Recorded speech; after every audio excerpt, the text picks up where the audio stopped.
I never thought I'd be the kind of person to set up a trap for someone, but my neighbor pushed me to that point. When I moved into my new apartment, I was so relieved to finally find a place I could afford. It was a quiet complex, mostly young professionals and retirees.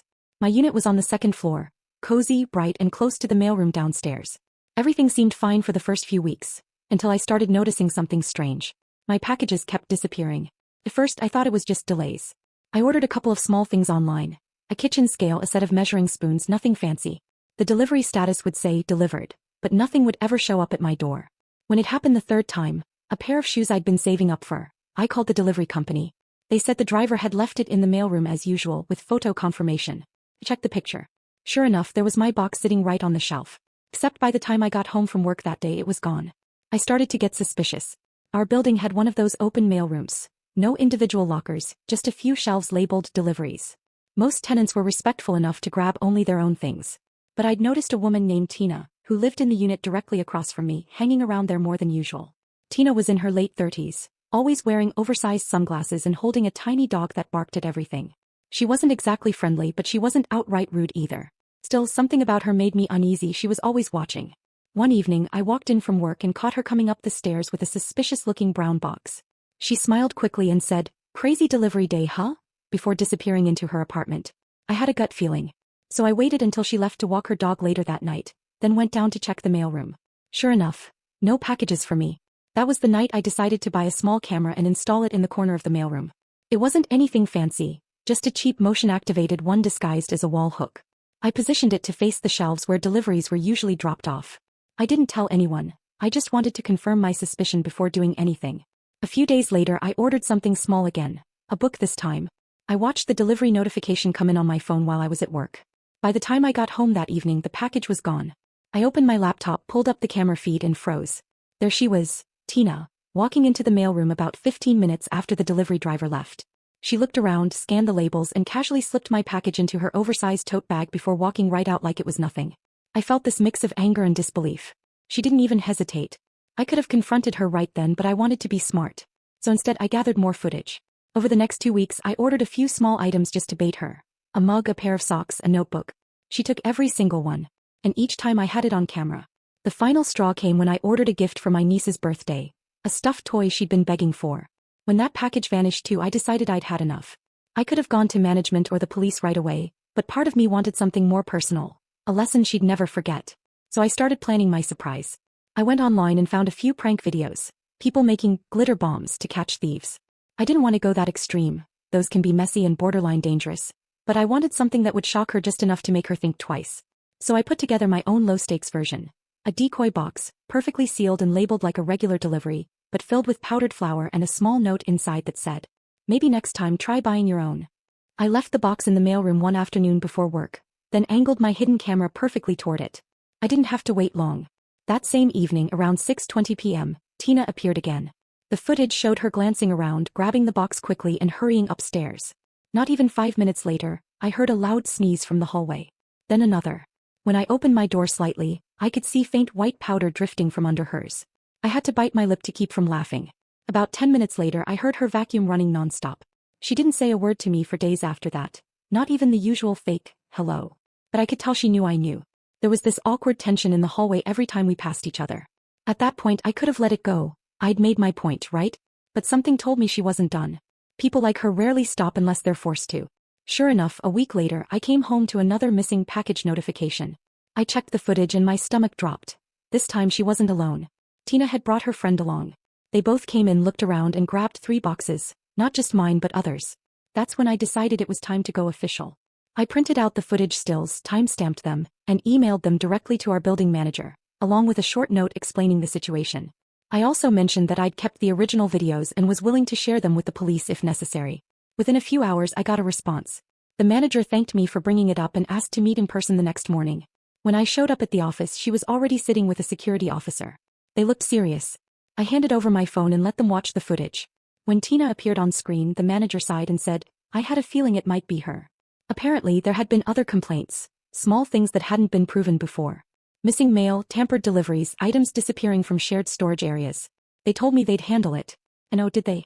Later that evening when I came home, I saw Tina standing in the hallway, arms crossed, face pale. A security guard was speaking to her while the manager handed her a paper notice. Eviction notice. She saw me walk past and shot me a look that could have burned a hole through concrete. But I didn't say a word. I just smiled politely and went inside. For the next few days she was quiet, almost too quiet. She started packing up her things, avoiding everyone in the building. Then, on her last night before moving out, she did something that still gives me chills to think about. When I stepped outside to take out the trash, there was a small envelope taped to my door. Inside was a single sheet of paper.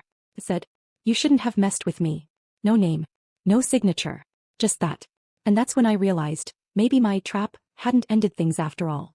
That note on my door unsettled me more than I wanted to admit. I'd laughed when I first caught her on camera, even when she got blasted by the flower trap. But this was different. There was something sharp about those words. You shouldn't have messed with me. It wasn't just petty anymore. That night I barely slept. I kept thinking about how she might try to retaliate, scratch my car, damage my door, leave something nasty outside my apartment. Every creak in the hallway made me tense. The next morning I took the note straight to the building manager and showed her. She frowned immediately and called the security officer back in. They both agreed it looked like a threat, even if it was vague. They told me not to worry, that she was scheduled to move out by the weekend and security would be monitoring the hallways 24/7 until then. But that didn't completely calm me down. Because if I'd learned one thing from watching Tina, it was that she was sneaky. The next 2 days crawled by. I went straight to work and straight home, barely speaking to anyone. I even put my camera back up, this time hidden right above my door. And sure enough, the night before her official move out, something happened. It was around 11:30 p.m. I was in bed scrolling through my phone when my camera app pinged with a motion alert. When I opened it, my heart started pounding. There she was, Tina, standing in front of my door looking around nervously. She had her hoodie up, her little dog under one arm and something metallic in her other hand. A key. I watched, frozen, as she tried to slide it into my lock. The sound on the footage picked up her muttering something under her breath. I couldn't make out the words, but the tone was angry, bitter. Luckily, the building had changed everyone's locks a few months earlier during maintenance. Her old spare key didn't work. She fiddled with it for almost 30 seconds before giving up, glancing around again and then slipping a small brown envelope under my door. Then she left. I didn't sleep that night either. The next morning I used gloves to pick up the envelope and took it straight to the office. Inside were several small photos, blurry shots taken from outside my window clearly at night. It wasn't anything incriminating, you could barely make out my living room lights or my plants by the window, but the message was clear. She'd been watching me. That was enough for the police. I gave them everything, the original footage, the note, the new photos. They filed an official report for harassment and trespassing. I didn't know if she'd get arrested, but at least it was on record now. By the time I got home from the station that evening, her door was wide open. Movers were carrying boxes out and she was standing there in the middle of the mess, hair disheveled, barking orders. When our eyes met, she gave me this mocking smile, the kind of smile that says you might have won this round but I'll always hate you for it. And then she was gone. For a few weeks afterward, I didn't relax completely. Every noise still made me glance at the door. But gradually life returned to normal. Packages started showing up again and staying there. My new neighbors were friendly and quiet. It could have ended there. But the universe has a strange sense of timing. About 2 months later, I got a random message request on Instagram. It was from an account with no profile picture. The username was something like @truthAboutTina. Curiosity got the better of me and I opened it. The message said, "You were right about her. You're not the only one she messed with." Attached were a few screenshots of Facebook posts and texts. Apparently, Tina had been scamming people online for months, selling unclaimed packages and discounted designer goods through a fake marketplace. Several people had started posting about her after she moved to a different town. She'd been caught again, this time by a local Facebook group that shared her name and address with proof of her scams. The comments were brutal. One person mentioned she'd even been questioned by the police after trying to sell someone's missing delivery items. That's when it hit me. The packages she'd been stealing from our mailroom weren't just for personal use. She'd been reselling them online. I wasn't her only victim. Part of me felt a rush of vindication, but another part just felt tired. The kind of tired you feel when you finally understand the full picture of someone's pettiness. Still, it was closure. I sent the screenshots to my building manager, just to add to the record, and blocked the account. After that, I didn't think about her much again. Until about 6 months later when I came home to find a small, familiar box sitting outside my door. There was no shipping label, no markings, no return address. Just a brown box, sealed with clear tape. For a moment, every instinct screamed at me not to touch it. I went downstairs and told the building manager, who called security. They opened it carefully in the office. Inside was a single item, a mug. The exact same mug I'd ordered months earlier. One of the first packages she ever stole. Except this one had a small crack down the side and a sticky note on it that said, "Thought you might want this back." There was no signature, but I didn't need one. I never found out how she got back into the building. Maybe she still had connections there, maybe someone let her in thinking she was a guest. Either way, the message was clear. she wanted me to know she hadn't forgotten. The manager replaced all the entry codes that same day, added more cameras, and filed another police report. They told me not to worry. It was probably just a final attempt to rattle me before disappearing again. And thankfully that's exactly what happened.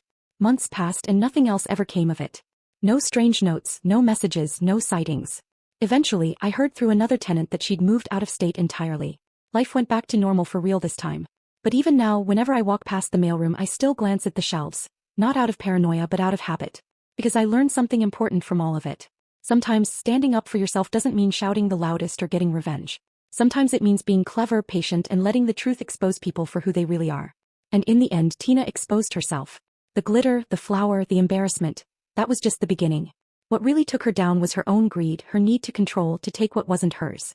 I still keep one of those small wall cameras in my apartment. Not because I expect trouble, but because it reminds me of that time I stopped being afraid of confrontation. Because once you catch someone red-handed, and they know it, they never really hold power over you again.